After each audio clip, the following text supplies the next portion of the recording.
"I have to go meet Jack and the two Spikes," she said softly. "I'll let Al tell you how we get Samson's cage open while I'm gone." She cast a glance of good luck up to her wise feathered friend. "Tess is right, Tom," Owl added. "You only have just over a day to teach Jolly how to unlock Samson's cage with the key." Tom stopped in his tracks. "Jolly!" Tess soon reached the boat for her meeting with Jack and the two Spikes. They were all well aware of what she was going to say, and of course they were all keen to help. The two Spikes would be integral to the plan, as their job was to herd the sheep onto the road at the allocated place just before the lorry containing the lioness arrived. Once the lorry had stopped, the plan was to open the back and get Samson inside. While the driver was distracted at the front, Jack would enter the cab and grab any folders containing paperwork. Owl had arranged for her orchestral friends to keep her informed of the lorry's progress. Jack was first to speak. "Tess, how do we get the back of the lorry open? What if it's locked?" "Well, Jack," winked Tess, "that's where we'll need to be jolly, lucky and trust Owl." Tom was not in an enviable position. He had two very difficult tasks ahead of him before they even got to the main event. Firstly, he had to talk to Samson about the plan and try and stir some zest for life back into the tired lion. Secondly, he had to try and control a rather excitable young circus chimp and get him on board so he could turn the key and unlock Samson's cage. Jolly was very close to Tomcat.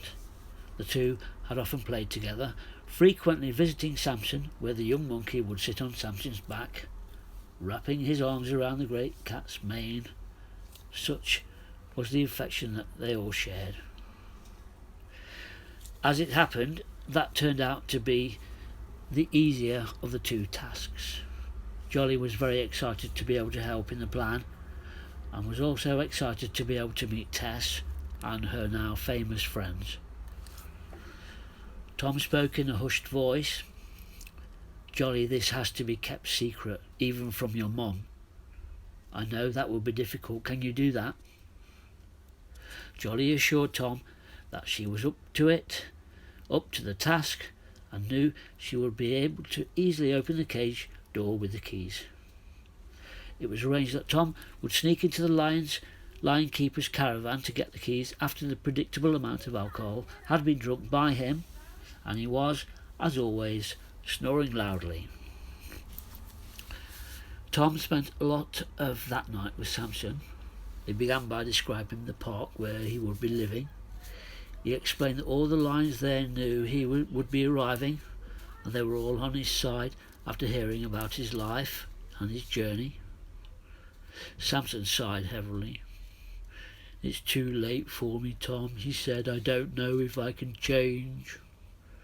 Tom began to get angry with Samson. "Do you really want to spend the rest of your life in this circus, stuck in this cage? Because I won't be here with you, Samson.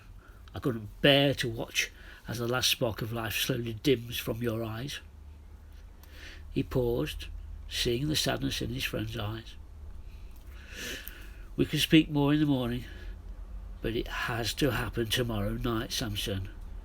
We'll get you out and near to where the lorry passes, and then we'll all wait there until the morning. It's all planned. The horses have agreed to jump over there and close the fence in the morning to create a diversion, so by the time anyone notices you've gone, you'll be well away. It's all planned." Tom looked at Samson with pleading eyes. "Good night, my friend. You know I love you, don't you?" Samson scooped the big tomcat up with his huge paw and rolled him over, nuzzling his hidden ocelot patterned tummy. "I love you too, Tom," the tired lion purred, very deeply, like lions do. "One day you must tell me about these markings," he said, as if he knew everything. Of course he did. Owl had visited him the previous night and told him the tale of Tom's mum and dad. Samson the tired lion had melted at the story and just wanted to look at his beloved friend's markings again. "Maybe you can tell me as we wait for the lorry," Samson remarked as Tom walked through the bars of the cage. Tom turned back with joy. "Oh, Samson, it's going to be amazing. I can come and visit you all the time. Oh, it's so exciting." The next day, Tess met up with Jack and the two Spikes and waited for Owl to go over the plan for the last time. The only thing she was still worried about was the one thing that was out of her control: opening the cage and the back doors of the lorry. Owl arrived with some good news for her. The lorry would not be padlocked. Just how Owl knew these things was beyond Tess, but she knew the information would be correct. It always was. Jack was also curious about Jolly. They would meet for the first time tomorrow night, and it would be a first for him and the two Spikes. What could go wrong? The rest of the day was spent in contemplation. Tom stopped by and told the group about his previous night's conversation with Samson, and then said goodbye. "The next time you see me, you'll be able to meet my wonderful friend, Samson." He smiled, and then he was gone. As the day went on, Owl seemed to receive visitor after visitor. Falcons, kestrels flying to and fro. These must be Owl's spies, thought Tess. She had known Owl for years, but had never met once one of these beautiful birds. She wondered how much of the part of the adventures they had all played, and how much these had played the part, and how much Owl had orchestrated it all. Just after dark, Owl flew down to a lower meeting branch where Tess and Jack were sitting. "Everything is set, Tess. The two Spikes are waiting near the circus, just in case Tom needs a hand talking to the guard dogs, although they seem so frightened of Tom that I don't think they'll be needed. The lorry with the lioness in will approach the gate to the field at around 8 a.m. I have fast messengers all along the route. The two Spikes will have plenty of time to herd the sheep onto the road. Tell them to be nice, Tess." Owl said, "We tried to get word to the lioness travelling in the lorry that she should expect company, but she's been in quarantine. I will try to get a message to her before the tranquilizer sets in, but it might be up to Samson to smooth out that first meeting. You should tell him as soon as you can." "I might leave that one for Tomcat," replied Tess, "but we'll keep trying, as it might be a shock for her." Owl nodded. "Yes, I think that's wise. Tess, you might not see me again today, but I will be around. Keep calm, my friend, and we'll speak tomorrow." When Samson returned from the circus ring, his friend Tom was waiting for him. "Everything is set, just a few more hours. Are you okay?" Samson lay down. "Tom, I'm tired. I just want this to be over." "Trust me, Samson," Tomcat said reassuringly. "Now try and sleep for a few hours until I get the key." The wait outside the lion keeper's caravan was the longest in Tomcat's life. He heard the snoring, but waited just a while longer before he silently leapt up and through the back window. With the key in his mouth, he arrived at Samson's cage. Samson was on his feet and was pacing with nerves. When Tess saw Jolly, she could have kissed her. She took the key and, standing on the back of Tess, put it in the lock. It turned, and she jumped down, leaving the key in the lock and almost landing on her mother, who was standing silently behind her. It would seem that Samson was not the only circus animal that Owl had visited the previous night. "Mum!" cried Jolly. Jolly's mum was a mature, very wise circus chimp who kept herself to herself very much. Jolly tried to explain. "Mum, I know what you're doing, Jolly." She was talking to Jolly, but she was all the time looking at Tomcat. "And we're going to do it together." As Samson walked out through the cage door, Jolly's mum entered behind him. She filled a large bag she had brought her with straw and then put it down and covered the lump with more straw. "It might buy us extra time," she explained as she locked the cage door and gave the key to Tom. "Can we risk you putting this back?" Tom was sure, and within seconds he was back. The curious party of animals were soon far beyond the circus. The two Spikes heard them first, and then Tess and Jack smiled as Tom approached. Tom sat down and introduced them. "Tess, Jack, meet my dearest friend, Samson. Oh, and this is Jolly, and this is Jolly's mum, who has saved the day so far." After the brief hellos, the party, with Tess leading the way, set off for the place where they would wait until the lorry arrived in the morning. It was a 2 to 3 hour walk, and everyone was aware that Samson was feeling the pace. Tess stopped now and then, asking Tom if he was okay, but yes, he was fine. The waiting point was near to a stream, so everyone could get refreshed when they arrived. Tess was putting on a brave, confident face, but inside she wished that Owl was around. The reality of what they were doing was beginning to hit home. Of course, Owl was around. The time the group spent together, waiting until the morning, was precious. Tess bonded immediately with Samson and Jolly's mum. They had both heard the stories of her helping animals in various forms. The most touching moment was when Samson told Tom that he knew about his parents. Everyone in the group had tears in their eyes. Apart from the two Spikes, that is. They had assumed guard duty just outside the camp, as ever loyal to Tess. Everyone might have nodded off after a while. Certainly it was Spike 1 who woke Tess with a loving face lick in the morning. The seriousness of the situation showed on everyone's face, and after a while Tess heard her friend Owl, who had appeared on a low branch. "Tess, the two Spikes need to get into position now. The lorry is on its way, right on time. Is everyone ready?" Tess looked behind her, first at Jack, then at Tom. Both of them nodded. "Yes, Owl, we're ready." With everyone waiting, the swish of a falcon's wings broke the silence. "Now, Tess," said Owl.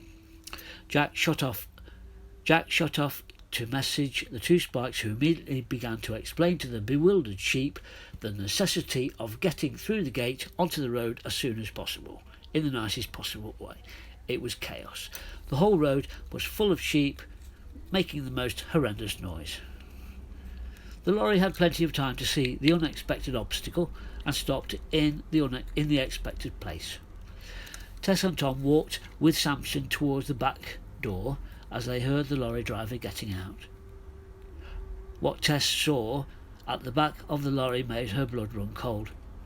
A padlock. Disaster. As soon as the driver had left the cab, Jack was supposed to dash in and grab any paperwork, but the door was slammed shut by the irate driver. He had one chance.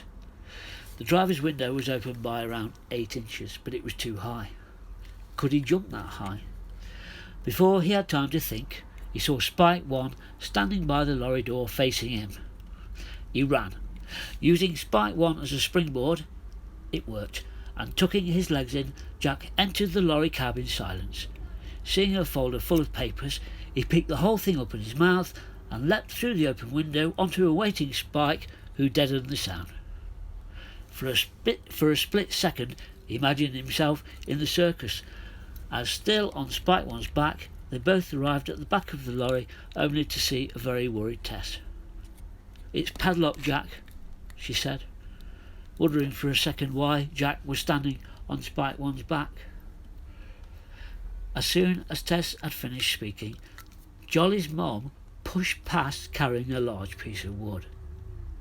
She levelled the wood for a second and then smashed it down accurately onto the top of the lock with such force that it immediately gave way. Quickly, she gasped as she pulled away the broken lock and lifted the levers to open the lorry doors. Samson said quick goodbyes as he jumped into the back of the lorry and lay down next to the lioness who would become his soulmate.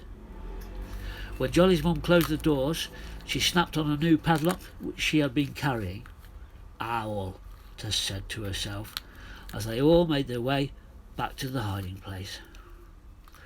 They watched as the sheep finally made their way back into the field, as the lorry driver scratched his head and climbed back into his cab. Jolly and her mum had already started back to the circus. Tess didn't get a chance to say thank you before they left, but knew the importance of them getting back as soon as they could. Samson was on autopilot in the back of the lorry. He found some space in the straw next to the sleeping lioness and tried to sleep as he continued his dreamlike journey towards the safari park. "Do you think he'll be okay, Tess?" asked Tomcat. "He'll be okay, won't he?" The lorry approached the rear of the safari park and pulled into the courtyard. The lorry driver turned and reached for his folder with his paperwork in, not knowing that Jack was sleeping soundly on top of it. "Where is..." After several minutes searching, he opened the lorry door and walked into the safari park office. "Morning," he nodded to the kind-eyed lady in the office. "I've got a lioness that's being transferred." "Have you got the transfer slip?" she asked. The driver shook his head. "Well, it seems to have been left. I'm sorry." "OK," said the lady, putting down her pen. "No problem, let's get some help. I want to make sure the lioness has as little stress as possible. The vet will meet us outside in a minute."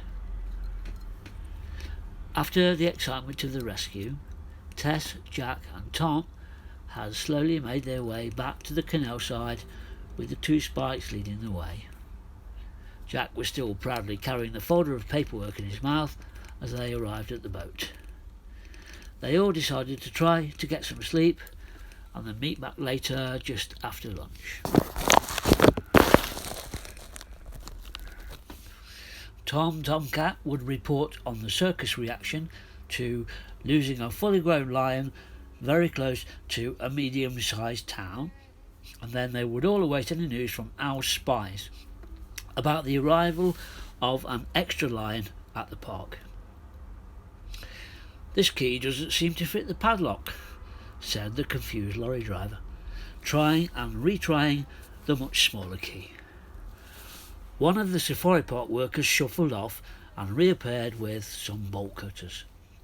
Moving past the driver, he placed the jaws around the lock and it cracked. Inside, Samson had Tom's instructions from Owl imprinted on his mind, and he had already assumed the position of the most tranquilised lion in the world.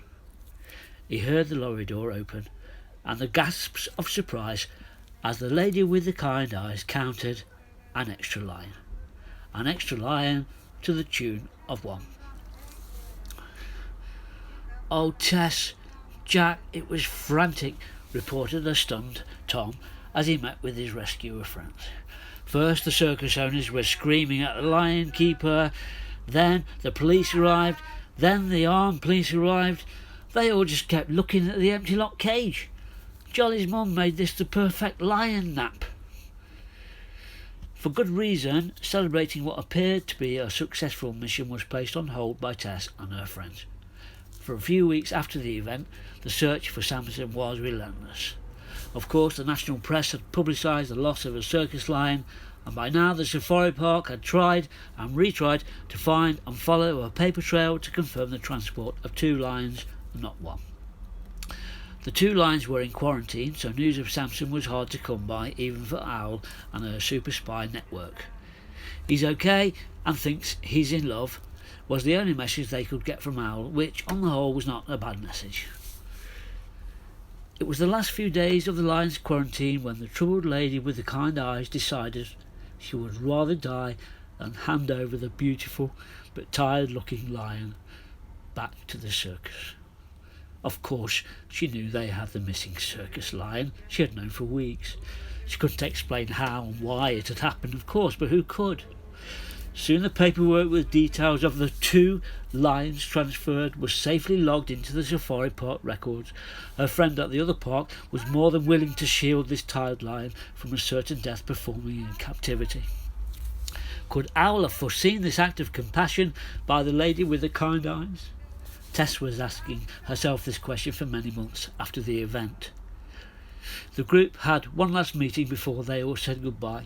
This was always the hardest part, made all the more difficult in the light of what they had just achieved. Tom had said his awkward emotional goodbyes first. He was heading back to Glasgow, his home. It was time to reunite with his stepmom and his lost little sister Mitzi. Soon after that, Jack the boat dog and the 2 Spikes waved Tess an emotional goodbye as the narrowboat set off and chugged at its reassuringly slow pace towards their home and mooring in the city. Tess stood on the canal towpath and watched the smoke from the boat's stove, imagining Jack and the 2 Spikes cuddling in front of its warmth until it disappeared out of sight. As she turned for home, feeling slightly alone, that familiar, lovely voice broke the silence, and along with it her melancholy. "Speak tomorrow, Tess," said Owl. "There's something we need to do." Tess reached home and curled up into her comfy bed, all the while wondering what Owl had got in store for her in the morning. At just about the same time as Tess was settling into her sleeping position, thinking about Jack, a certain tired but happy lion had flopped onto his bed thinking about her. Just before, thanks to her, he cuddled up to a lovely kind lioness he had met in the back of a lorry one life-changing morning.